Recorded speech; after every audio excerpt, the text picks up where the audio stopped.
What I was looking forward to traveling down to Mexico is, all the fans and all the people, and they're invested in the racing community, and they really like it, and they're the best fans and best community I've been out to.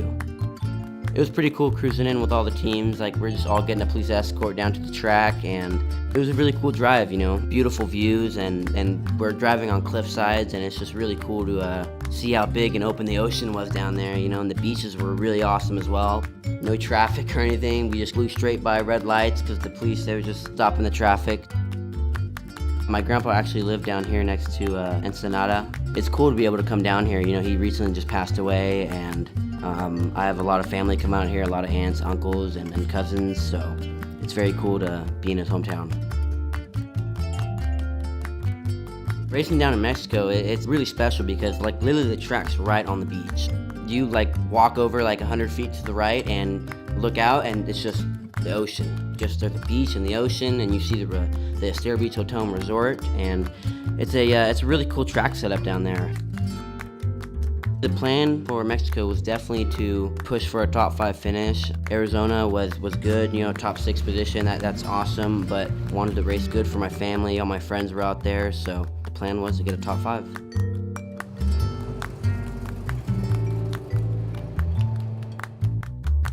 The community down there is, it's very cool. You have a lot of awesome people you meet down there, and a lot of interesting people. The food down there is awesome. You have taco shops everywhere, right around the corner of the taco shop. It's very cool down there, and growing relationships and growing connections, and every time you go down there, you meet new people. Get a haircut in Mexico. Yeah.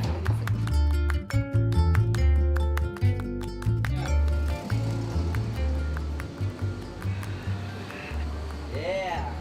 Good, bub. No, it looks good.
Racing with the Mexican flag body was very cool because everyone just loved it, and it got a lot of attention.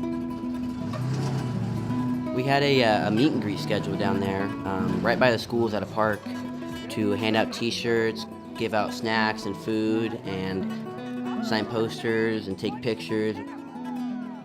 It's definitely an overwhelming experience. It was very cool to, just see the kids and see them smiling, and it was a humbling experience to be able to sign autographs to that many kids. There was hundreds of them down there, and Greg Cazzo from Lucas Oil came down and throwing out Lucas Oil stickers, lanyards, everything. It was awesome. It was a cool experience to do, and I was glad to be able to do it and make kids' dreams come true, to see an actual Pro 2 truck and meet me, a driver, and meet Trevor Briska. It was very awesome. It was a cool experience to do, and I'm definitely going to plan on doing that for next year as well.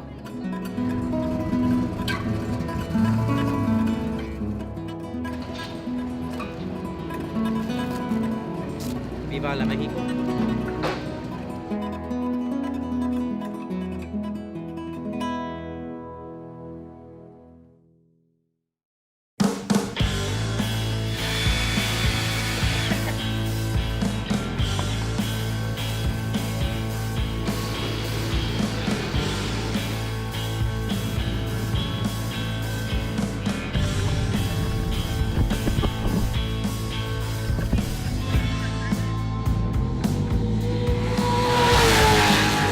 the Estero Beach track, it's actually pretty flat, but very technical as well.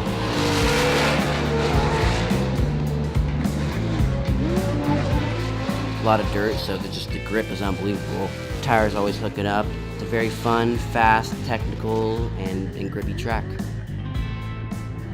Dude, I got the bike so gnarly that one time. And you know why? Ricky, completely off the throttle. When you turn the truck, no big deal. The other 2 times you did great. Track is really fun and it's challenging, but you know, that's the whole part about being a race car driver. That first time I went to the boat section, I got so sketchy.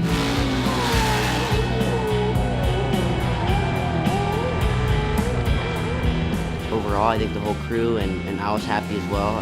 Everything ran smoothly that whole day. Couple little things you got to fix. Just half a truck here, half a truck there. But you're on. Just drive a little harder now. That's all we got to do. Yeah. Just drive a little harder. Get a 10th here, a 10th there. Hey, around the whole track, it's 0.6 of a second, and we're in the game. If you get to lane 3 and above right now, it's all like frosting up there right now. I mean, it's like going to the sand dunes. You know, you have to get more of a run off of turn 1. We're gonna call that. Coming into the moguls. It has to start at the exit of turn 1, and you have got to go the first time and just pin it. So the only changes, basically, my spotter Corey Cruzman was telling me, is run the bottom line. It was super hard to run higher lines just because of the dirt and how much grip there was up top. Running the bottom line was easier to get a rotation down there and a better drive off the corner, but overall, everything went good.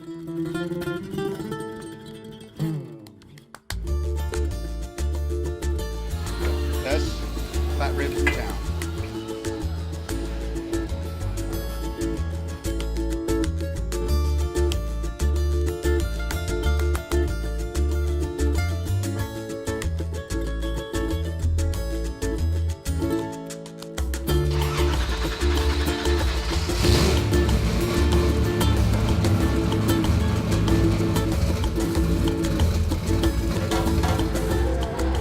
Truck ran good, the suspension was good, the power was good, the grip, the tires were running great. The only thing that stuck out to me was just this little popping sound I kept hearing. It was super weird. It would happen all the time, just little popping sounds. I really didn't know what to think about it. I didn't know what it was, and I was just super confused.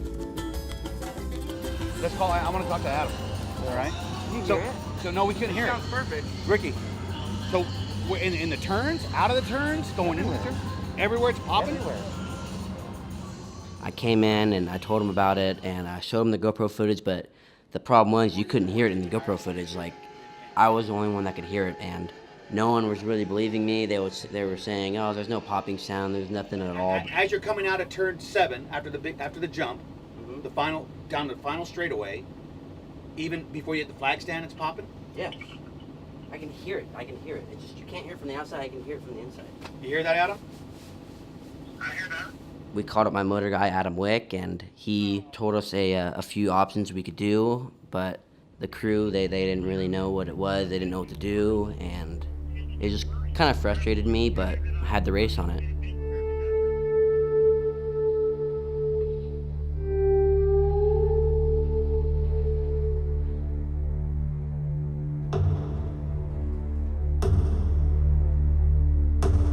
Here with Pro 2's Ricky G, Ricky Gutierrez. Good to see you, man. We got so much to talk about. First thing, you're only 16 years old. You just got your driver's license, but you're out here in Pro 2 banging it up with some of the best of them. What's that like? It's pretty surreal. I mean, like, it's a lot of pressure and a lot of stress, but, you know, I'm having fun and racing against all the top guys, all the legends, Robert Cacker, Brian Deegan, all of them. It's pretty cool, and I'm always learning, always improving every time I go on the track, so we're going to see what we can do today. Qualified 7th, and hopefully make up some spots and give the crowd a good show.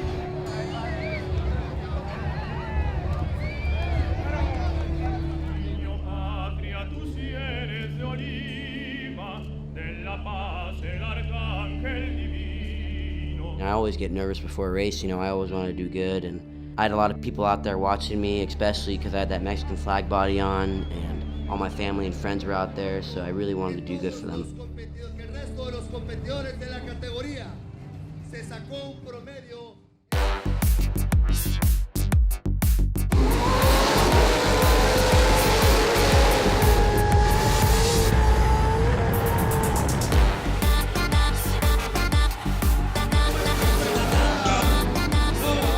right off the start in the second turn in that bootleg, RJ just started barrel rolling like 6 times, like it was gnarly. And I remember we're going into the whoop section and Brian came down, took my nose out, and we're just sliding. I spun out in the whoop section and we all slowed down and we were going back to a full restart.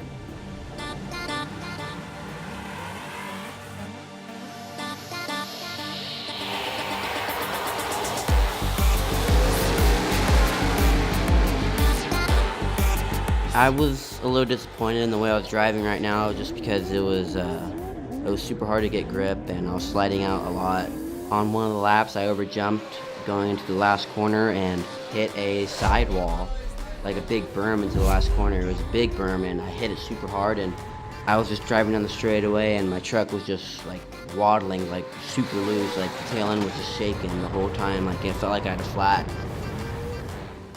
I pulled off into the hot pit that very lap, and pulling up I stopped right next to my crew and they said they were yelling like I had no flat, I got to go back out. I guess just my whole entire wheel packed with dirt. Once that happens, it just feels like you have a flat and it's just loose everywhere, and you know, I couldn't believe it. I was just so mad at myself.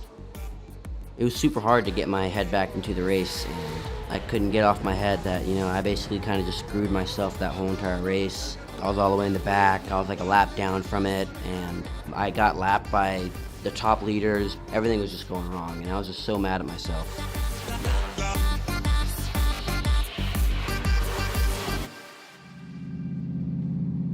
I ended up placing 9th place. That was not where I wanted to end up to finish. I know my dad wasn't happy at the way I handled the situation, and I did have a slight attitude adjustment and apologized to my team and my dad. And after that whole race, I kind of zoned off and was thinking about ways I could have avoided that situation from happening, and it was just replaying in my head over and over again. I had to brush it off, and you know, I had to be professional about it. I had to be an adult, and you know, I had to grow up and focus on tomorrow.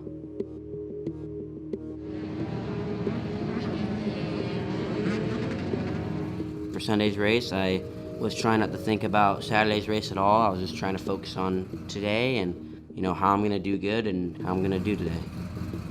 Another motor guy came through to our pit and got his laptop out and started pulling data, and he ended up finding out there wasn't as much fuel going into the carburetor. So we made an adjustment to the carburetor, and we were gonna see how it ended up for qualifying. And if it fixed it, it'd be awesome.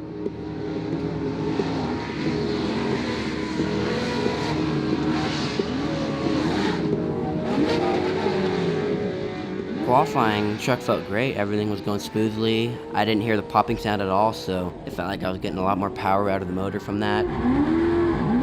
I qualified 7th place, and I felt like I was ready to go for that race.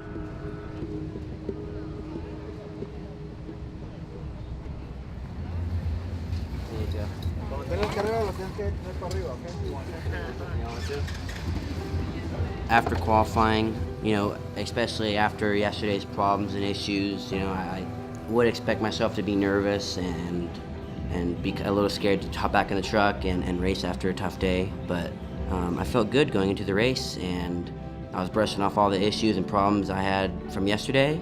I was looking forward, and I was feeling great. You know, qualifying went well, and I was starting in a good position for the race. I felt like everything was gonna go well.